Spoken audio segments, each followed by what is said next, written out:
Welcome back to another Nobody Cares About Dad podcast. This week, as ever, joined by my co-host, AD. Evening. Right? I'm good, buddy. I'm good. You? Yeah, very well, thank you. It's been a little while since we've done one of these proper one-on-one chats, hasn't it? No, that's we've sort of ventured off in far too much. I know. And this week, joined from over the pond by Derek in Canada. How are you? Excellent. How are you guys doing? Yeah, good, matey. Thank you. That's good. Yeah. That's good. I'm loving the attire. Right on. Yeah, man. Figured I'd throw on the fancy hat for you for the interview here. I guess the podcast, man. It's my first time doing anything like this, so this is pretty cool, man. And thanks for the experience, man. Appreciate you coming on. Do you know what? I actually thought I was going to be the controversial one wearing my Italian shirt. You've trumped me. That's all right. That's good, man. Yeah. But by the time this goes out, Italy will have probably won the Euros. So I'm just saying. Hey. You know, being Canadian kid, right? Growing up in Canada, right? My whole life here, I never got much into soccer, hockey though. Yeah, I noticed that. Oh man, they really shit the bed in the playoffs this year. Sorry, pardon my language, but fine. You know what? They're going to win it next year, says every Leafs fan. Every year. It's next year. Next year's our year. Next year. That's it, man. That's it. So look, Derek, one of the things we do on this podcast is go right back to the very beginning. So we talk about what was your relationship like with your dad growing up? Was he around? Was he not around? What was that dynamic like for you, from your opinion? I had a great relationship with my dad growing up. My dad was around. He was always there. He was a hard worker. He got that from his dad, who was also always there from him. It comes from a pretty good family dynamic. I'm pretty lucky in that sense, you know, that my dad was always there. He was there for my mom when she battled through ALS, right to the very end. He's been nothing but a man for as long as I can remember. Amazing. Oh. It's refreshing to hear that, actually, because the majority of podcasts that we've done, AD, it's right, isn't it? That most of them haven't really been around, or the relationship where their dads were there, but they weren't present. Well, they were there, but not. Yeah, or they were the typical 70s and 80s dads, where it was all about the discipline, and you know, dad went to work, dad went to the pub, and so it's refreshing to hear that, actually. I mean, don't get me wrong. I mean, nothing in life or in the world is ever perfect, right? So, my father was an alcoholic, right? Wasn't a bad alcoholic, right? He was never mean to us. He never hit us, never hit my mom, never yelled at her, nothing like that. He just liked to party, right? Mm-hmm. So my dad being such a good guy and then having that trait with him, you know what I mean? I remember ever since I was a little kid, right? I remember we would be going to the family barbecues, to his friend's place for barbecues, and all the guys be standing around and they got beer in their hand and they're drinking beer. You know what I mean? And they're laughing and having a good time and cracking jokes and breaking each other's balls, and you know, and I thought it was the coolest thing, you know? I couldn't wait to be one of those guys, man. So I would always say, hey, you guys need beers? You know, little kid me, hey, you guys need beers? And I'd like grab as many as I could in my arms and bring them back, hand them out to all the guys, right? And I couldn't wait to be like that. And that is what led me down kind of a dark path, believe it or not, right? So though my father was cool, he was always a good guy, hard worker, always been a man. How that kind of wore off onto me, I suppose. I took to that lifestyle at a young age before I could even live it. You know what I mean? So yeah. Derek, was your dad's alcoholism brought on by your mum being ill, or was that something he had in him before him? No, that was beforehand. Okay. And during it didn't get worse or anything. Like during, afterwards, you know, now he was single and whatnot, right? So, you know, he was out partying with me and my friends a few times. We'd be at the house partying with him, and it was awesome, you know? Me and my buddy be jamming in the basement, him, my buddy on the drums, me on the guitar, rocking away, my old man. We all be drunk and down there and just rocking out, you know, like killer. Just killer. So how old was you when your mum passed, Derek? How old was I? Yeah. Yeah, I was 15. Wow. Okay. Yeah. And so at an age, 15 is an age where, you know, you start to take in the world and start to develop you as a person. And obviously things that happen to you around that age really do affect what happens to you later on in life. So how did you deal with that? What did you have any support at all through any of that? My family was always very supportive, but man, I've always had that rebel heart. You know what I mean? That kind of rebel-ishness to me, I guess, in the sense that I've never really asked for much help in certain places like that where I probably should have. Sure. So where help was there, it was okay. I knew it and it was appreciated, but my idea of helping myself was going out and then getting drunk with my friends when I could, you know? So first time I ever got drunk, I was 14, right? So it wasn't getting drunk all the time. I, had to hide it, right? Yeah. So, but once I hit legal age and I was done high school and everything like that, I mean, it was over, man. Like then it was just partying all the time. Right. And, do you have any brothers and sisters? That got on, right? But hey, any brothers or sisters? Yes, I have one brother. Yeah. Okay. Yeah, he's younger than me. Younger. How old is he? So he was born in 87. I'm born in 84. I'm 36 and he's he just turned 34. Okay.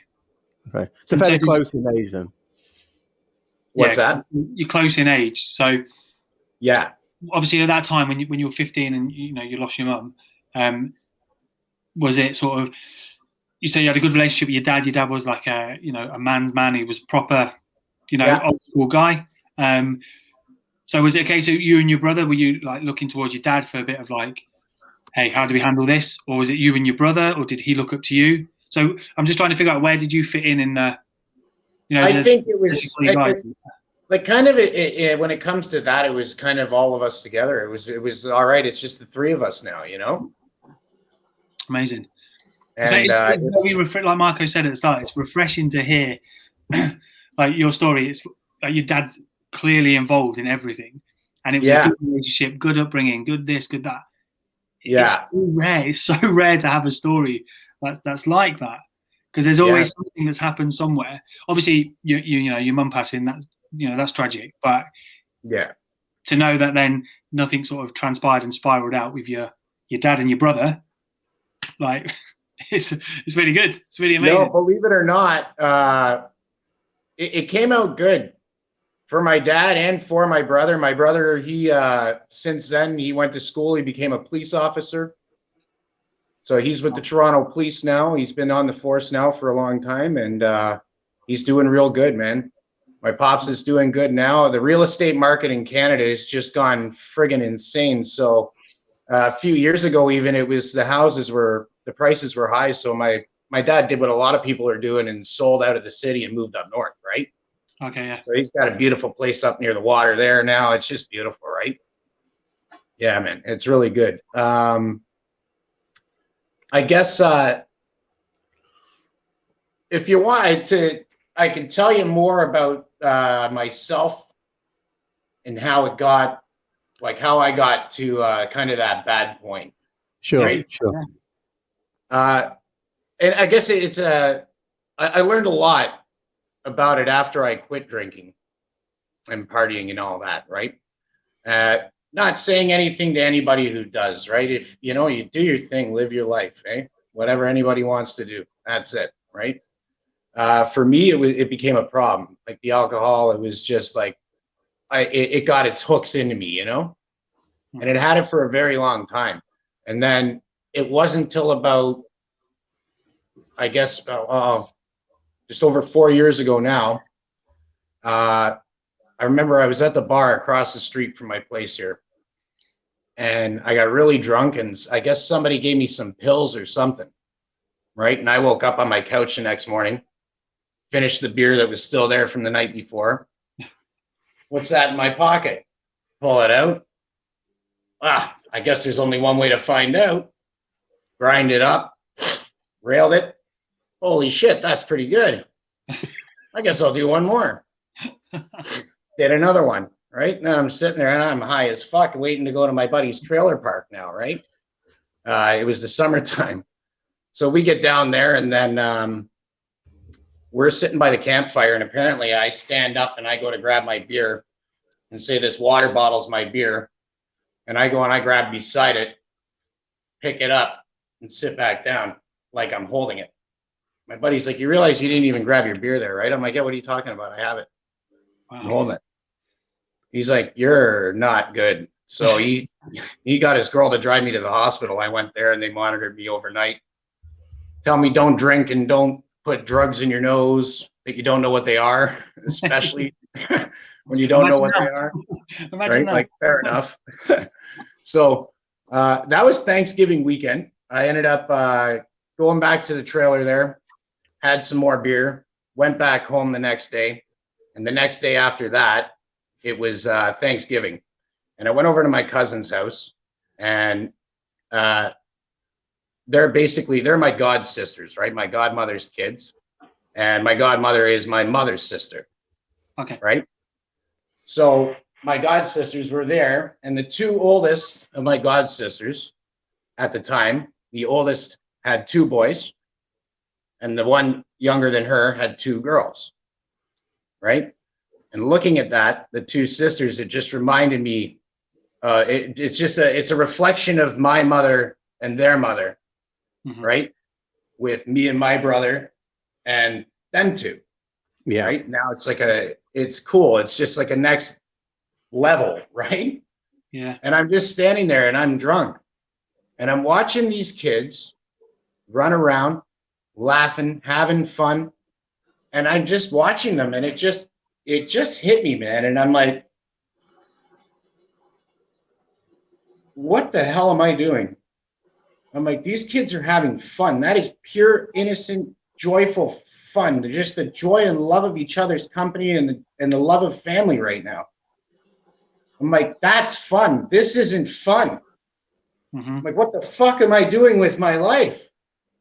Right? And I just, at that point, then I went to my godmother and I was like, listen, I got a problem. She's like, what? And I started crying. I'm like, I'm an alcoholic. I drink. That's all I do is drink. And I'll even go so far as to put cocaine in my nose so I can keep drinking if I get too drunk. And she's like, what? And I'm like, but I'm done. I'm done. And they're like, wow, what? Okay. They were very supportive in that moment. My father, my brother, everybody there was very supportive. And I had not touched a drink since then. How long's that been? What's that? 4 years. How long? 4 years. It'll be 5 years October. Wow. Well done. Like firstly, well done for that self-realization as well. You know, it takes a lot for anybody to actually admit to it and go, yeah, okay, I've got an issue. Like we spoke about this quite a few times, and quite often you hear the sort of demise of people is that they won't accept that responsibility and they put it off and blame everyone else. They keep putting it off. But to hear that you just went, like, I'm done, fuck this, like, I've got an issue.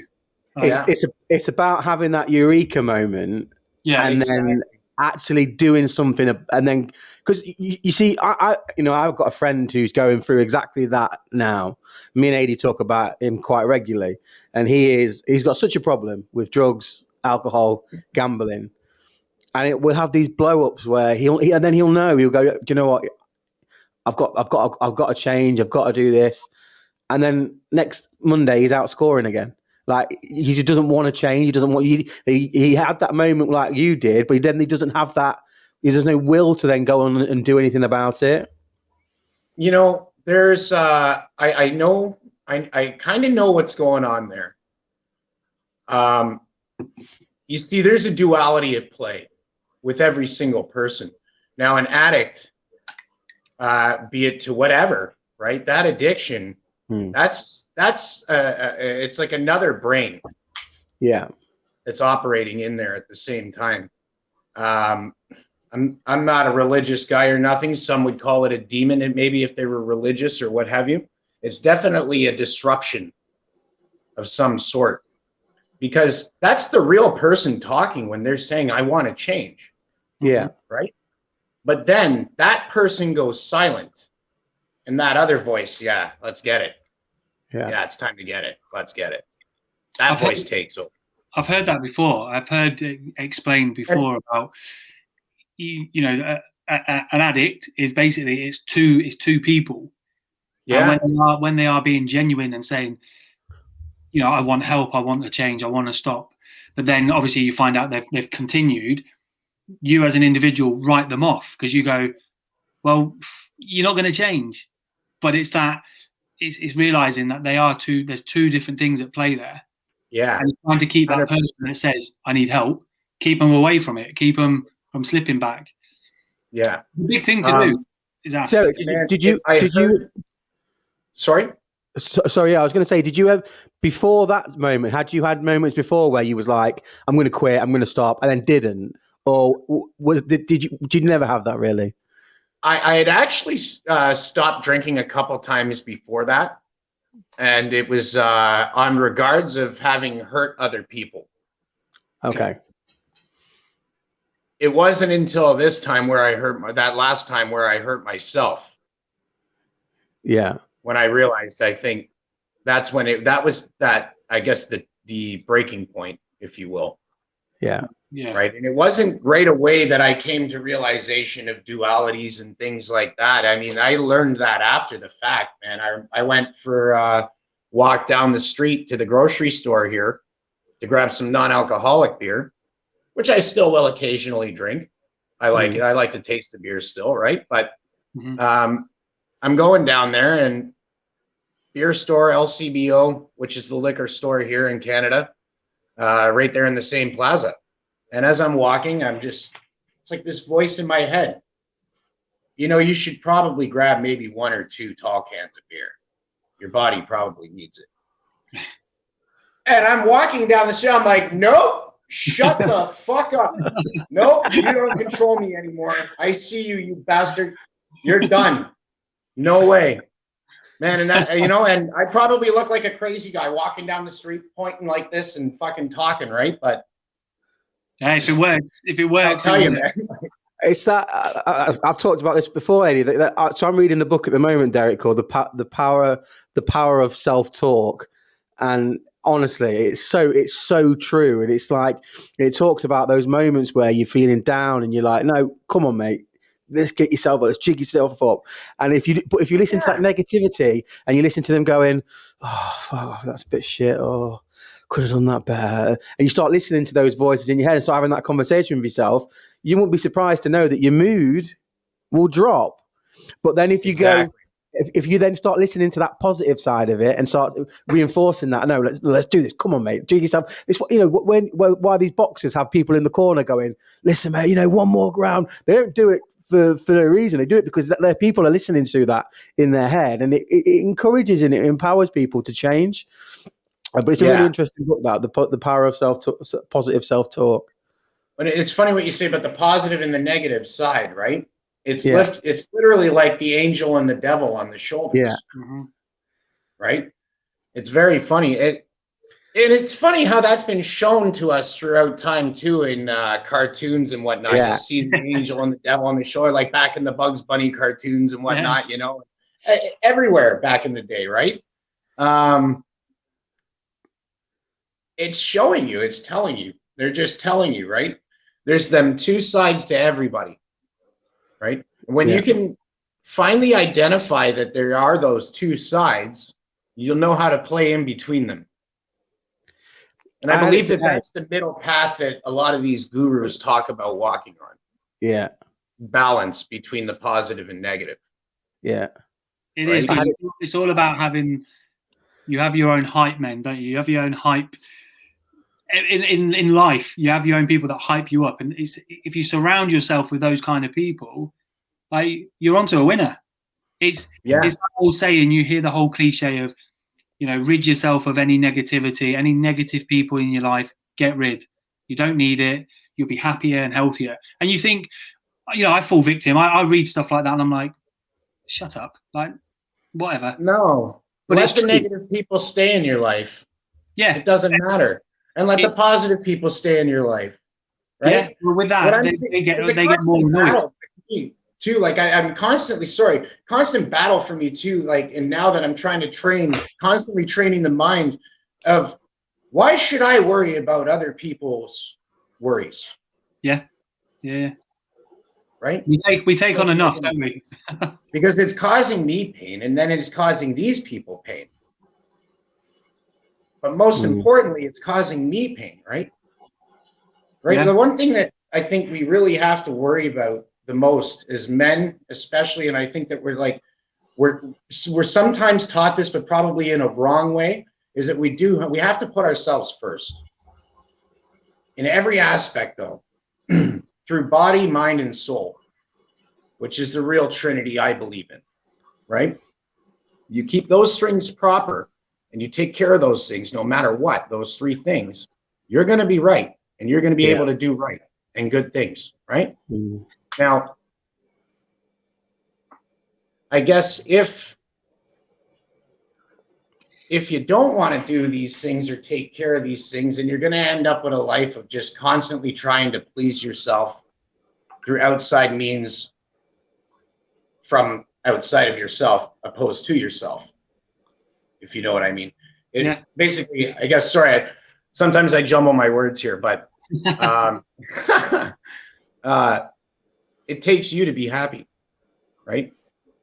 And you got to put yourself first in order to do that. So if that means if you have family or something like that, if you have kids, you have a wife, if you need to actually make sure that you're going to eat that meal that's going to make your body good so you can go and do your job, so you can provide, and maybe they have to eat craft dinner or something, it's not going to kill them, right?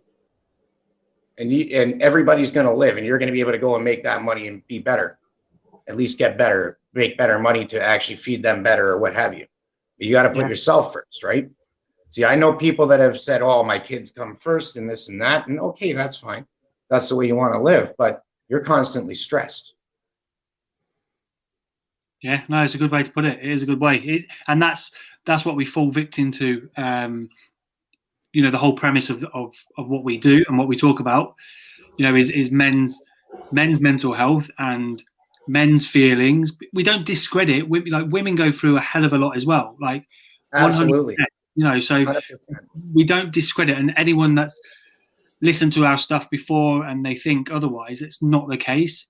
It's we don't talk about feelings as men. We just go. Yeah, because it's not taboo for women to show emotion. Like a woman shows emotion, and you put your arm around her. You say, "Oh, you okay? What's up?" A man starts crying, and you're like, "What the hell is up with this dude?" Yeah.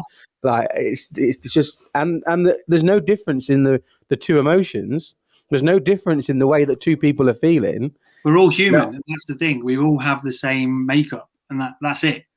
Right, but that comes down to the societal conditioning and programming, right? Like, I'm in my 30s, so in the 80s action movies, like I watched them in the 90s growing up as a kid, and you see all these guys are macho and they're firing guns and these badass dudes, you know what I mean? And you think I want to be like that. And then there I am at like 12, 13 years old, and I'm this little fat kid. And I'm like, what the fuck, man? I'm only now at 36, the best shape of my life I've ever been, but it's funny, right? And I thought maybe it's like why am I like this? So, I didn't really understand that I was like eating shit, right? But well, not actual shit, but Derek, what was when you were going through the drinking and the drugs? What was your circle of friends saying to you? Was there anyone saying, "Mate, come on," or was it more encouragement? We're all in it together, kind of scenario. Yeah, what was going on? The people that I were drinking with, they would show concern because I've always worked hard jobs, so I go work a hard day, and then I'd come and I'd drink, and then I smoke a joint, and then I'm like passing out wherever I'm at. You know what I mean? So in a chair in my buddy's backyard or wherever, at a chair on the patio at the bar or whatever, So people would be like, "Guy, you got to chill, passing out, go home." They're like, ah, fuck, just give me another beer. Yeah. It depends on your circle, doesn't it? Because Yeah. Marco, you've experienced, haven't you, when people say, like, you're going out, like, you talk about it, don't you? I had it this weekend. I talk about this whole thing with. It's weird, isn't it, for guys? And you might know that you might have experienced this now yourself, Derek, going sober. But for women, I always say this: for women, they'll meet up, they'll go for a coffee, they'll go around each other's house, they'll go shopping, they do all that social stuff. For guys, it's almost, and for a lot of guys, it's almost like, are we going out and getting pissed? And if we're not going out and getting pissed, I don't want to know. Like, I don't want to see you. Like, I had a friend this weekend, and I'm trying to lose a bit of weight. I experienced that heaven and hell on my shoulders today at Greg's when I went into Greg's and brought a cream donut, and I was like, no, it's fine because I'm going to run it off later on in the gym. It's fine. And sugar's a killer, man. Oh no, I know. But I had it this weekend where I didn't really want to go. I wanted to go out. The weather was belting. I wanted to go out, go into town, and I was supposed to be going out with my friend. And I said, listen, I'm going to come out, but I'm going to drive because I don't want to get the train. I don't really want to drink. I'm trying to lose a bit of weight. And he's like, oh, well, I'm not going out then. And it's like, why? And he's like, well, if you're not drinking, there's no point going out. I was like, yeah, but you can still drink. I'll have a couple of pints. I'm happy to have a couple of shandies, but I'm going to drive. And he's like, nah, don't want to go out. That was not getting loaded, then there's no point. Yeah, but I think that's so typical for a lot of guys. Like, we have, it's called drinking buddies for a reason, right? We have these drinking buddies that you just go drinking with, and then beyond that, there's nothing else. Yeah, man, I'll tell you what. Like, I'll tell you what. You really want to see who your friends are. You stop partying, you stop drinking, you change your life and watch, and you see how many friends you truly have. There's people that I stopped talking to that I didn't think I would ever really stop talking to. You know what I mean? Yeah. Yeah. And mind you, there's people that I stopped talking to because of things that I did bad to them, from being an alcoholic. Right? Yeah. Which, either which way, man, what's done is done. Right? If your buddy just only wants to go out and party, right? Get him to question that. Ask him, be like, you ever question why maybe you don't want to go out? Unless we're going to get loaded. Yeah.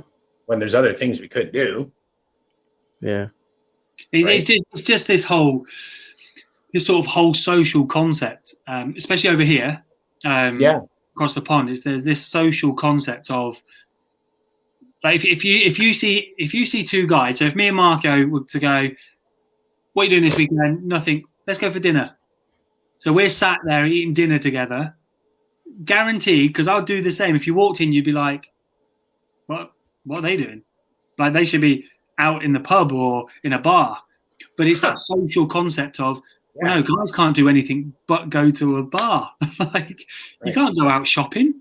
I don't know how it is for you guys over there, but I mean, over here, the commercials on TV for beer, every commercial's a party and people having fun. And then there's there's billboards everywhere. You go into downtown Toronto and there's billboards everywhere. It's just everywhere, drilled into people. I've had a thought literally 2 minutes ago, and I think it's a really good thought. Is that what shook the camera? Yeah. You know how cigarettes now, they have to advertise the rotting teeth and the lung cancer on the packets and stuff.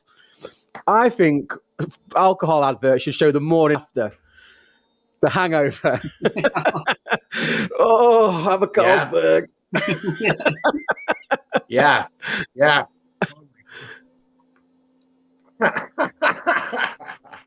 Imagine that, yeah. Oh, yeah. man.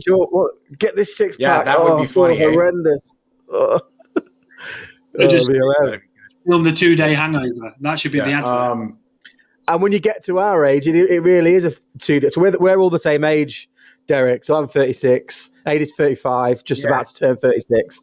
35. You don't have to go. right Just on. about 35.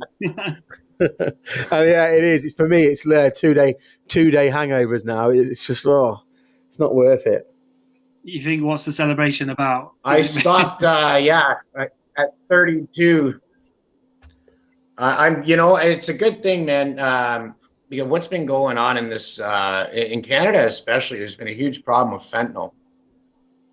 Okay. Getting around in the drugs and cocaine and other drugs, and it's especially in the west side of Canada, in the west coast there, it's really been hitting hard.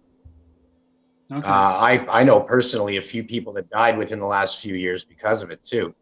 Wow. If I didn't stop when I did, I would probably be one of those numbers. Right. Guaranteed. May have been slipped in the coke or something I was doing, because I would go and grab any guy at a bar had it. Yeah, sure. Yeah. Whatever, Didn't matter. That's the problem, isn't it? It's so easily accessible. How's life changed for you from going sober to now? Like, describe your life, the difference between. Oh, wow. Between that. What? Yeah. So life is freaking awesome, man. And that's what I've come to realize. Life is really a beautiful thing, man. Right? Every day that we get to wake up and look outside, man, like it's a blessing. It looks like you got a view out the back of your window there, eh? Yeah. Yeah. I got a pretty nice view here too. And it's just awesome, man, to get to see that sunrise every morning and not sleep through it. You know what I mean? Yeah, of course. Because if you're boozing at night, you're not getting up until 10. Oh, sorry, we broke up then, I think. Noon sometimes, depending how late I drank till, really. Yeah. Yeah. That's the thing. You miss most of the morning if you're really hanging. There? Yeah, I think we just lost a bit of connection for a second then. I think we're back. Oh, are we good now? Okay. Yeah. So it's been a constant betterment now ever since that 4 years ago when I quit drinking. It started out with starting to take better care of myself through the physical. Right? I used to long hair and beard, you know what I mean? I got a long hair still, but I keep my face shaved now. I don't look like a ratty bum, I started eating a lot of fast food after I quit drinking, because it was just so easy, and I was working crazy hours for a moving company, right? And just easy to go on my phone and Uber Eats, right? Boom, get some food delivered to my door, easy. Not even have to exchange cash, right? So it got to a point where my body started screaming to me, like meat and vegetables, eat greens. So I listened to the body, right? And so since then, like, I've lost a bunch of weight. Now I'm actually in good shape. My work, that actually got a lot better after I quit drinking too. I work for a commercial moving company, so we do office installations and stuff like that. Right before I quit drinking, I just started installing the furniture. Okay. After I quit drinking, installing the furniture became a lot less of a mind struggle. Right? So I see a problem or something, because some of these things, it's like a puzzle the way these things go together, modular cubicles and whatnot. And it can be a real pain in the ass. Right? So there's certain ways, right? And what I realized is to not let the mind freak out. Matter of fact, stop thinking for a minute.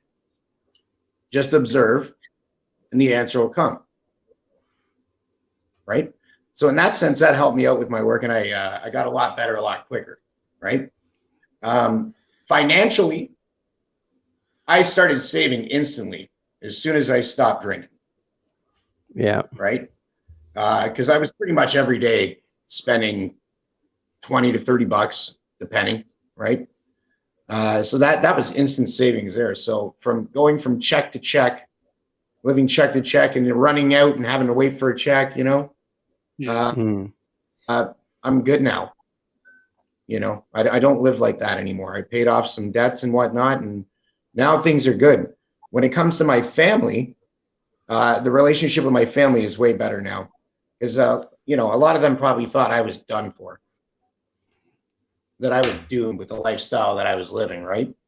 Yeah. the support now and everything, the way they see me now and everything, it's just they're amazed. They're truly amazed, and they're thankful and they're grateful, right? So all my little nieces and nephews now, it's good now that I can.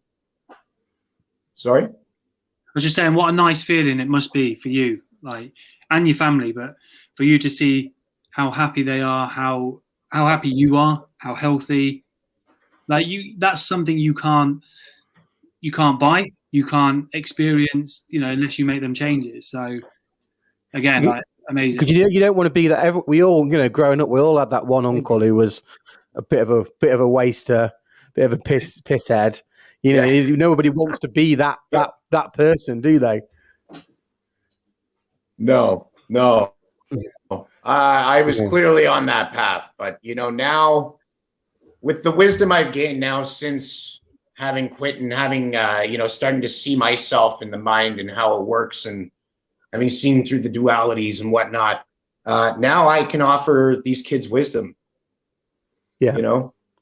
A love and wisdom that I wouldn't have offered if I were drunk and just being the crazy fun uncle, right? Like, I think that's really an amazing thing. I'm still the crazy fun uncle. I'll still run around the backyard with him, right? But I was going to ask that. I was going to ask, are you still the fun uncle, or not going to be did that go with the alcohol? What's that? Sorry. I said I was going to say, are you still the fun uncle, or did that? I was going to say, are you still the fun uncle, or did that go with the alcohol? Yeah, no, I'm still the fun uncle, man. I still know how to have fun. That's for sure. No, good.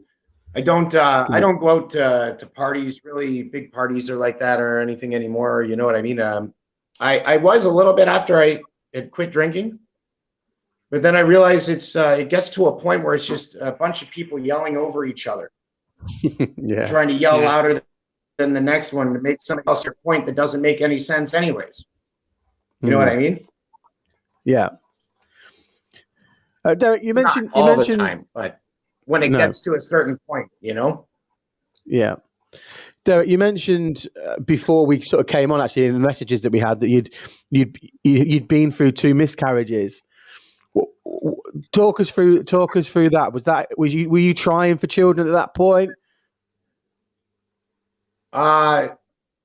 Neither of them were really trying. Okay. It just kind of happened. The first one wasn't a miscarriage. That was actually she aborted it. Oh, okay. That was kind of tough. Because I basically begged her to keep the kid. I said, even if you want nothing to do with it, that's fine. I will take that child and raise that child on my own. I don't care. And you can see the kid whatever you want, but please don't kill the kid. Don't do it. Right? And then she basically said she was going to do it anyways. And I said, you know what? If that's your decision you want to make, that's fine. But I don't want to hear anything about it. Right? So then she went and she tells me, so it came out today into the toilet. I was like, oh my God, what are you talking? No, don't talk to me about this. I don't want to hear that. And she goes off to just describe the whole story. So I'm like, wow, anyways, that's awesome. I didn't want to hear that. But anyhow, went about my business anyways. And then I think it was the next day or something, she started on me for something, and I can't remember what it was now, but this girl, she went nuts. And she attacked me physically. Like, she was swinging at me and everything. I'm dodging shots like Muhammad Ali. Finally, I grabbed her and I hugged her up. She tried to bite. She actually bit my arm. Before she could clamp down, I managed to pull my arm away, right? And then I calmed her down, right? And then we're laying on the bed, and then, I'm a bit of a joker, right? So I said, that was kind of intense. I'm a little sweaty. How'd I taste? A little salty? And she just blew up. Went at me again, this time swinging again, swing her phone at my face. I blocked it with my hand, like wrenched my finger. Right. Finally, I picked her up. I threw her up on the bed. I ran out of the room. I came into my living room here, and I was like, what the hell was that? And I swear it was crazy, man. This girl's face changed. Like there was some mental issues there, I think. And, but at that point I realized I'm not living with that. I had just moved her in. And I'm like, I'm not living with that. So I went and I said, you know what? You want to attack me under my roof that I'm paying for? I said, get your shit and get out of here. I said, and make it snappy. Like, let's get going right now. Right. So I ended up giving her till the next morning. And then she went back to her ex, called her ex to come and help her get her things. I put all her things out in the hallway and said, yeah, you go have fun with that guy that you hate so much. Right. But it's so funny, isn't it? So that was kind of it's so funny how many people go back to their exes, isn't it? Yeah. It is really. After, especially once they shit talk them. Yeah. For so long, you know. Really, now you just look like a crazy person to me, especially you just like sealed the deal. Yeah. Like you put the stamp on your own forehead there. Crazy. You're nuts. So Derek, was it a different person you lost the last one? Yeah, it was. And me and her are still cool. Like everything's good. And that was a miscarriage. Okay. And that wasn't as bad. That didn't affect me as bad. It you know, it's one of those, it kind of is what it is situations, you know. I was more concerned for her, like she ended up in the hospital. Yeah, of course. You don't really get the choice with that one. Yeah. Whereas the one before that, there was a clear decision and you both weren't on board with that. It happened, right? Like we weren't trying for it. It just happened. And then it's kind of funny. Like, she started buying cheese at the grocery store. And when she did, I realized, I'm like, I think she's pregnant. She's grabbing a certain type of cheese that she never grabbed before. Right now, I'm like, that's a weird craving, man. She's got to be pregnant. Yeah. And sure enough, she was pregnant. She told me. But then, it went south. Yeah. Unfortunately. Hey, did your Mrs. ex have any cravings when she was pregnant? I can't remember. I think just had like the urge to. I remember she just had the urge to eat like really late at night, but like cheesy chips, loads of chips, loads of cheese, mayonnaise, and it could be like 11 o'clock at night. And I do remember once. I think it was really stupid o'clock, maybe 1 a.m. She had a craving for bacon sandwich. So it was like, are you sure? Yeah, and I was like, are you sure? So I actually went and made a bacon sandwich at stupid o'clock in the morning. Did you have any cravings? Wow. So my wife's over there. I used to eat ice lollies all the time.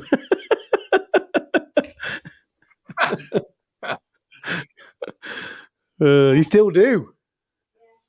She's got something to tell you. I wish she had something to tell me. Keep wishing. So look, Derek, moving forward, mate. What are the sort of what are the hopes for the future for you, mate? Well, awesome this morning, today. Like I said, I'm always trying to move forward, man. Always trying to do better, you know. And today I went and got the first stage of my driver's license complete. Wow. Which 20 years late on that, but better late than never, right? Yeah. Yeah. Have you considered doing anything with your sort of story of sobriety and helping other people, sort of like life coaching or counselling, something like that? Because it's very difficult for people that haven't been through a situation like that to counsel people and offer advice to people. Yeah, I have thought about that, you know, and when I saw your page there and I contacted you guys, I maybe this is the start of that. Yeah. You know what I mean? Yeah. The thing is, you've got a lot of experience. I think this is great what you guys got a lot of experience. Thank you. No, it's fine. You've got a lot of experience in a lot of stuff that people tend to give advice when they've just read a book. You know, they've read a book, they've read a web page, and they think they're the master of, oh, no, this is how you feel. This is how you should feel. But when you've lived it, exactly, like yourself, you know, that advice is invaluable to somebody, because they'll be feeling how you felt, and you can't describe that out of a book. You can't describe that out of a book to anyone. So, mate, I think, like Mark would say, I think that's the way forward, mate. I definitely think you do well in something like that, especially with your story and, you know, the stuff you've gone through, and obviously come out a lot better. Maybe look into it with your new driving license. Nice, you know, you're mobile. Yeah. Wow. It's the way it works here in Canada is your first stage. I can't drive on my own yet, right? I'd have to drive with somebody who's got a license, right? Okay. Like a full license. So not until I go to the stage 2 can I drive on my own. But then there's certain restrictions like no alcohol or whatever, this and that. That's not a problem for me. But, you know, no passengers under 19 between 12 and 5 a.m. Well, I mean, I'm fucking home sleeping then anyway. So then you get your full G and none of that shit really matters, man. But, you know, you should see some of the drivers here in Canada, man. It's insane. It's insane. So I'm studying for the license, and I'm in the truck at work, and we're in the big truck, and we're going all over Ontario here the last couple of weeks and watching drivers, and I'm like, that guy's doing wrong. That guy's doing wrong. That guy's doing wrong. You know what I mean? Nobody gives a shit, it seems, anyways, right? So it's the same you here. got to do the test anyways. It's the only way you're getting it. I don't have somebody on the inside. I can pay a couple $100 and they give it to me. Derek, our podcast is split in two, really. So we have one which is like this one-on-one chats where we talk about life experiences, and then we have another one which we do every week, which is more of a cultural current affairs, what's going on in the news. So I'm sort of mixing that with this, what I'm about to go on to here, because I didn't want to let you go without talking about the elephant in the room with the lovely Trudeau top on. So I'd love to get your opinion on why it's fuck Trudeau.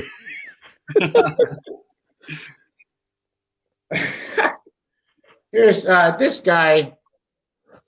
The way that I see it, man, what has he done for Canada, really?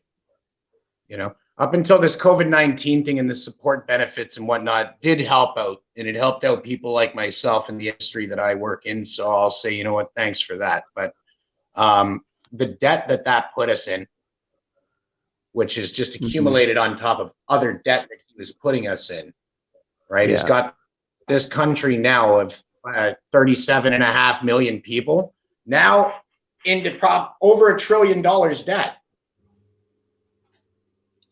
How does that make sense? How does that make sense? A country of 37.5 million people, if that, in over $1 trillion in debt, $1 trillion and climbing close to 2 trillion now.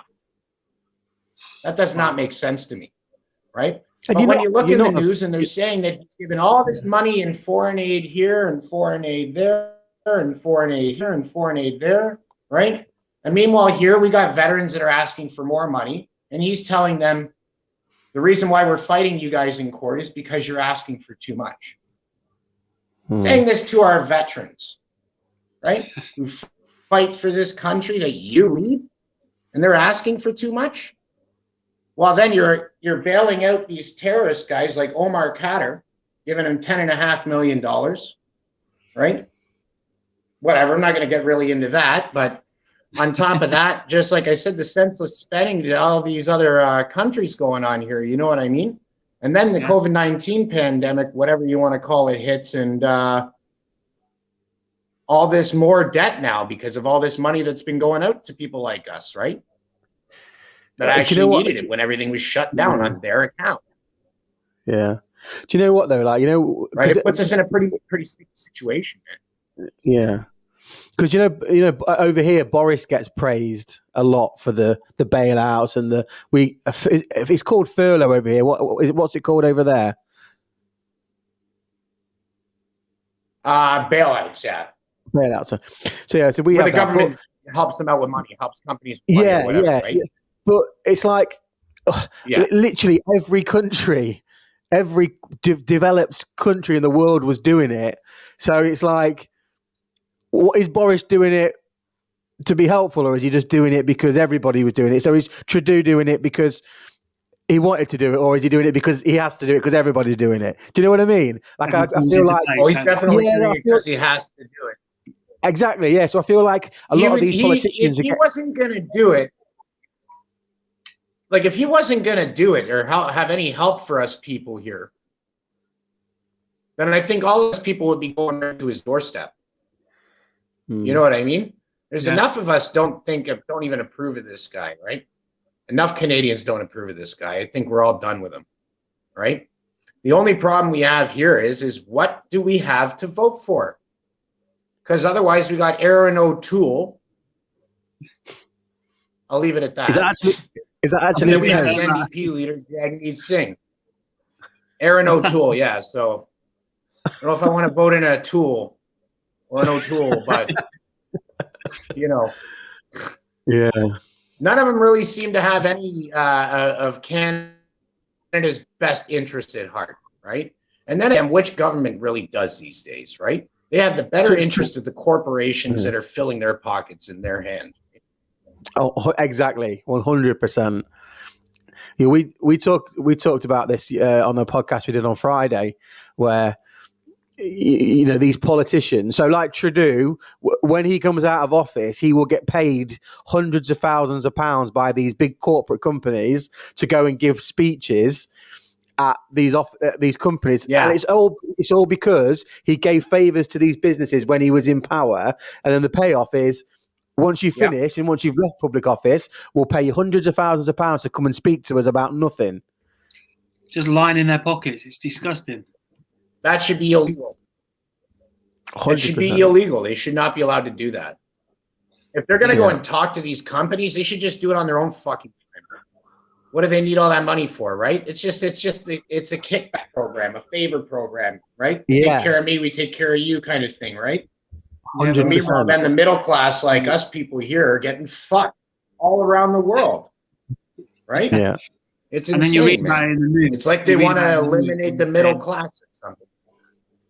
And that's the thing, because over here you read about stuff in the news with politicians, and like in the news over here, you'll read about politicians and they have some sort of sob story, but then you look how much they get paid or what deal they've just done with this ex-leader of this company, this CEO, and you just think you can't really cry about anything. Like, there's nothing for you to cry about when you've got people over here that have lost businesses and all sorts. Give you a prime example, right, of how bent politicians are, right? Prime example. A few years ago, do you remember? You know David Cameron, Derek, right? The old British Prime Minister, David Cameron. Yes. Yeah. Yeah. So there was some tax issues here in the UK years, and it's still ongoing, where we had contractors taking their money offshore and not paying the right amount of tax in the UK. So they were like, right, we're going to clamp down on all these tax loopholes, blah blah blah. Yeah. And then there was one which they left, which is where you could have your money in like the Cayman Islands or in the Isle of Man or wherever. You can stick your money over there, and it's like. I know you're dealing with all like the middle classes where they're putting their money, but what about where your family put all their money? Yeah. Oh yeah, we're not going to sort that. We'll leave that. We're not interested in that stuff. But you, Mr. Guy who earns 50 grand a year, we're going to screw you and take your money. But yeah, the millionaires, we can leave our money in the Cayman Islands. It's no problem. Just don't look. Yeah, different rules, isn't it? One rule. Yeah. They play a different game, man. There's different rules apply to them for some reason. I don't understand why. We're all human beings, right? I think so anyways. I don't know. Maybe some of these people, maybe they are some kind of other shit. Who knows, man? Right? Oh, who's if they're all lizard people, what's his name? What's his name? Who says that they're lizard people? David Icke. David Icke. Yeah. David Icke, I think. Yeah. Yeah. I mean, I've never seen a person change into a lizard or anything like that. until I do, it's just a maybe to me, right? If I don't know anything, and really, I think if we don't know something, we shouldn't say yes or no. Yeah. Truly don't know, just say I don't know or maybe. Right? Yeah. Maybe he's right. Otherwise, he's got a pretty vivid fucking imagination, I'd say. Maybe he needs to stop drinking.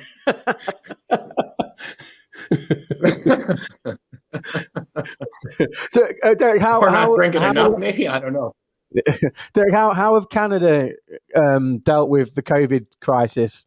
How has it been? How, in your opinion, how has it been dealt with? A complete fucking gong show. This is madness. Man, I'm in Ontario, in Canada, in Ontario. I'm by Toronto, okay? And Ontario right now is under like the strictest lockdown measures here, right? But it's really, it just, none of it makes sense to me. None of it makes sense to me, man. I'm looking at, like, they say the numbers and all this and that, and then you look at percentage to population, and it's the same all over the world right now. Why is this dictating this right now? How? When there's been other things that have not done this, that have been similar, you know, but have not caused these issues now that we're facing these. You got to wear a mask everywhere, right? You got to keep your distance, right? Don't talk to people. Don't don't touch people. Right? Breaking the human contact is the way that I see it right now, and keeping people's faces covered. Why? Right? So you're expressionless. Right? You're basically like just a drone walking around, man. And Ontario, I think right now, it's just crazy because, and even the premier of Ontario, Doug Ford, even said, well, we can't just lock everything down because people will go crazy. So that's why we have to loosen restrictions here and there. So now they're saying probably by this Friday they're going to go into stage 1 again of reopening, right? I reckon if it goes the way it's been going, then after this they won't maybe not even hit stage 2. They're going to go back to the shutdown again, right? But it's pretty funny now because you see, like, the beaches are packed, right? People are just done with it. Yeah. Done with it, man. They got a lot of people vaccinated now, right? And a lot of people they're just finished. They don't care. They just want things to go back to normal. Yeah. Yeah. It's like that. It's like that here. It really is. I mean, I've had both my vaccine jabs here. And then, they're talking about, the numbers are going back up again. I'm like, because the vaccine doesn't stop you catching COVID. It just stops you getting it really ill and dying. So, of course, when you start to unlock and you've had loads of people vaccinated, the cases will go up, but the deaths won't go up. So, like, we're really low on deaths, but getting higher cases. Well, like the flu. Yeah, right. Exactly like the flu. Exactly like the flu. So just let people get on and live their life now, I think. I mean, the way that I look at it, this thing was just put onto people way too quick. I mean, look at like the polio vaccine back in the day there, right? Had thalidomide in it, and it was having, women were giving birth to mutated babies that would only live like a couple months of that, Yeah. This is experimental stuff, man. I mean, I'm a healthy guy. I know my body now.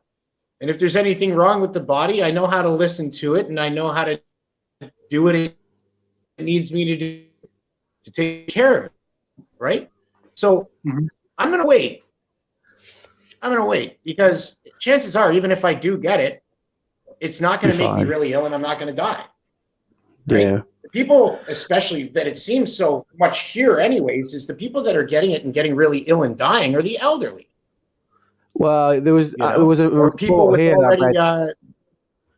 there was a report here I read like 2-3 months ago that there was like, in fact, Adi, do you know that how many people under the age of 50 have died from COVID in the UK? Do you know? It's not very high, is it? It's like 230 people. Yeah. Yeah, in the media, it's made out it's catastrophe. Because one person who's like 25 dies, and they're like, see, this one person had no problems and she died. It's like, that happens with the flu, like all the time. It's like we spoke about the other day, Marco. What else was allowed wrong to with her? What were her underlying conditions? Like, Yeah, exactly. that's the thing, right? And it's already been said too that they've marked that if you died of something else, but you had COVID when you died, they were calling it a COVID death. Hospitals over here. Yeah, Right? well, because they're all getting money. My wife's granddad died a year ago tomorrow, I think it was actually, and he caught COVID. Sorry to hear that. He caught. Thank you. He caught COVID, and then he got better from COVID, but he had dementia. So like he was ill anyway, and then he died. But got over COVID, but on his death certificate, COVID. It's like, wow, it wasn't COVID. Yeah, it's no joke, man. Like that's the thing, right? I don't trust any of this, man. It just seems so sketchy to me. Like I'm just going to continue to live my life, try to better myself, and you know what? That's fine, man. Just hope that they don't say I need some kind of piece of paper saying I've had the jab so I can go about my daily business. Yeah. If that's the case, then we're getting into constitutional problems, and there's going to be big problems about that. Right? Yeah, exactly. They can try that, but it won't last. It won't hold. It'll get into the courts, the Supreme Court, and they'll have no choice but to stop it. Yeah, because of our Constitution. Yeah. Yeah, they can't do that. You can't be discriminated against for any medical reasons, right? No. And you have the right to travel freely in Canadian land between provinces, right? So long as you're not doing anything illegal. Yeah. But they can't say that it's illegal for you to travel. They can't write a law saying that it's illegal for you to travel. Not here in Canada. Are you crazy? It takes so long to write a law. So they're saying it's illegal to leave your house. Bullshit. It's not illegal for me to leave my house. Where's the fucking troops lined up to fucking arrest everybody, you losers? Shut up. That's Derek, why. That's why.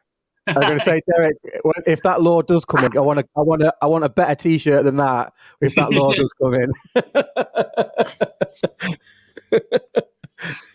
Oh, I might have to get one of actually Trudeau with a dick in his mouth.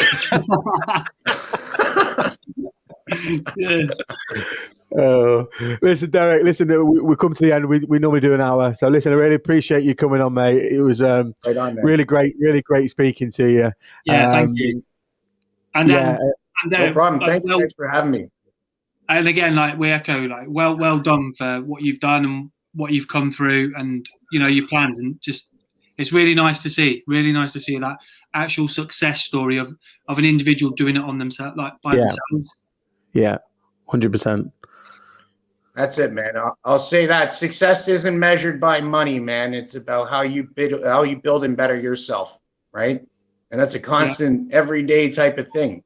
You'll find something every day that you can better in yourself.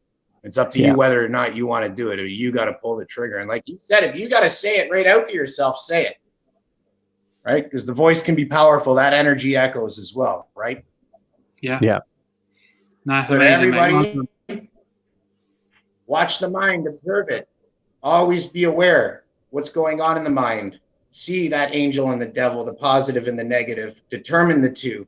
Be in between, and watch how your life will change. A great way to end it. Yeah, exactly. Yeah, there's nothing else to say. You just need a mic now and just walk off. Mic drop. Yeah. Peace and love, brothers, man. Right on. Okay. Have a good one. Thanks again. Thanks for having this show and doing this whole thing, guys. This is awesome, eh? Maybe we'll talk again sometime. We'll keep in touch. Yeah, 100%. 100%. Cool. Cheers, Derek. All right, aces, buddy.